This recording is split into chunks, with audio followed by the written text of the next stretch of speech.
We were like, what do you want us to cut out? And they were like, well, we just don't like the idea of Batman fighting Superman. I'm like, I can't take that out. That's the movie. That's so ridiculous that they would have that kind of power. So it was crazy. So we really had to trim it super.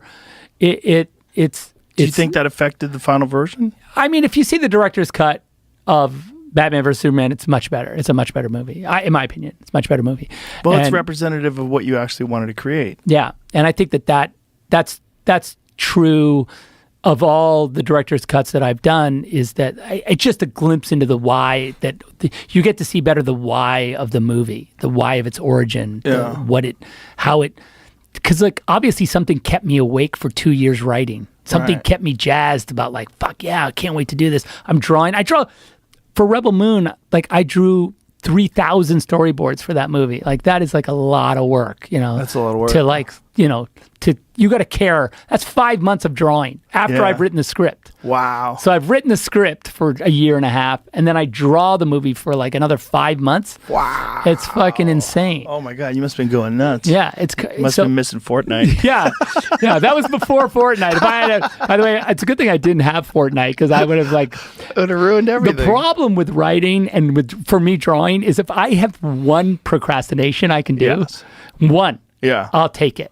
Yeah. Because like if I look at that blank pad and I look at the video game controller, I'm like, oh yeah, this is way more satisfying. Yeah. That thing wants to fuck me up. That pad is trying to fuck me up. The thing about the delayed satisfaction, though, is that if you could force yourself to get to the pad, when you're done, you'll feel good. Oh, and if you play the video game, you'll feel... Last night, I started fucking around in my office. I was just watching YouTube videos and looking at pool cues. And then I said, all right, go to work. And I snapped, and I went to work, and I worked for a couple hours. And when it was done, when I went to bed, I felt great. Awesome. No, I felt like I did it. I did something. The feeling of doing something is so much better than the feeling that you have to carry for hours of fucking off when you knew you were supposed to do something. No, 100%. I couldn't agree more. And then, by the way, and in the end, I did it. I did that work. And I'd show, like when, when we went to film the movie, and I've always drawn the storyboards for my movies. It's like it's a problem, but it's a thing that I do. It's my only process. It's funny because when I made Sucker Punch, I remember we were talking about it, and I think it was my script supervisor. She said, one day you're going to like not need to draw these drawings, and you're just going to, you're not going to need to spend that time. And it's just funny that like in retrospect, it's like, obviously I have to draw the drawings. Like it's like, like that's my process. Now I realize there's no way around it. There's no, like you want a cheat. Like I wish I had a cheat where I didn't have to draw the drawings, where I'd be like, oh no, it's going to be fine. I think I can make it up on the day and it'll be good. And I do make it up on the day, but the truth is that process of drawing is the process that I vet a lot of the ideas in that drawing. It's not just drawing, it's writing as well. I'll change the script, I'll do whatever. I'll be like, no, because that doesn't make sense. Look, when I see it physically, I'm like, no, you can't, that doesn't work. So I have to sort of construct it in the drawings a little bit sometimes. When did you start doing that? I started doing it, I did it 300. Did you learn it from someone? I'd always drawn. Like I draw, and like, I'd gone to school for fine arts, so I was always drawing shots. And so it's also a thing like in film school, or when you're trying to think of something, movies take so much resource, right? You need to make a movie, you're like basically an architect, and you have to convince someone to build a building, right? And it's so much work to convince people to invest, to get all the cranes and the steel. It's like impossible. So drawing is like a little taste of it, right? So like I can make, these are the shots I want to make, right? So in a weird way, it's like it's drawing that beautiful sketch of the building. In a lot of ways, that's what it's going to be, So you can get a feeling for it.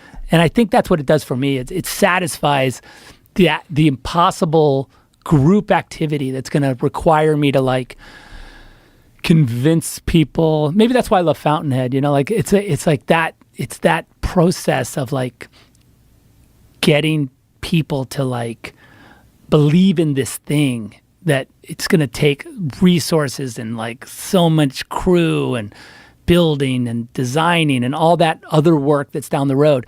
It's the drawing that I think is a little bit of it satiates that desire a little bit for me. It gives them a framework too. There's it's something hugely beneficial in the production process. Once they have that, everyone knows exactly what to do. You know, it's incredible tool once I have it. Did you do it for Watchmen? 100%. My Watchmen books are insane. Did you draw Dr. Manhattan's dick? Oh, of course.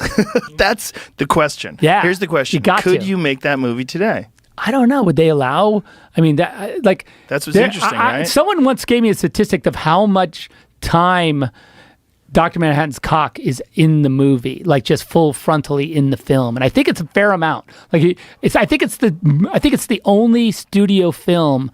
It holds the record for most frontal nudity, male frontal nudity of any. You know, and it's kind of important. It's super important. Like, he doesn't give a fuck. He doesn't give a fuck. Obviously. Yeah. Like, he walks around like that. He's a god. He's a god. Like, what the fuck? You can't deal with it? Get the fuck. Like, I'll fucking vaporize you. Or I don't even care what you think. You're a cockroach. Yeah. It's like, what does he say?